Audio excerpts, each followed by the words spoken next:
मित्रांनो, मला तुम्हाला हे दाखवायचं आहे तर केलेली मेहनत कधीच वाया जात नाही. आता मी 5 दिवस जिमला आलेलो नाही आहे. माझी आता बॉडीची कंडिशन बघा. वर्कआउट केल्याच्या नंतर किती पण खतरनाक येतोय आणि तुमची बॉडी परत कशी मसल तुमचे एकदम बाहेर दिसतात हेच मला तुम्हाला दाखवायचं आहे.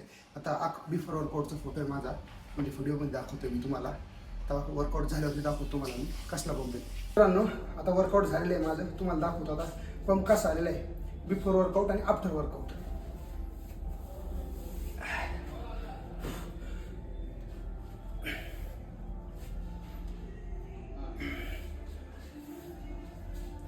त्याच्यातून तुम्हाला काय सांगायचं आहे माहिती का, तुम्ही केलेली मेहनत कधीच वाया जात नाही. तुम्ही 5 वर्ष जिम केली आणि 10 वर्ष सोडून दिली, परत ज्यावेळी तुम्ही स्टार्ट करता ना त्यावेळी ते मसल परत गेन होतात. केलेली मेहनत कधीच वाया जात नाही. तुम्ही जिमला जा, वर्कआउट करा, कारण बॉडी बनवणं हे आयऱ्या काम नाही आहे. लय घासावी लागते, लय म्हणजे लय घासावी लागते.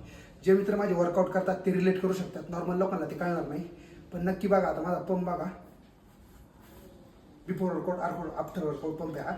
आणि मी 5 दिवस जिमला सुद्धा नव्हतो आलो, 5 दिवसानंतरचा पंप आहे.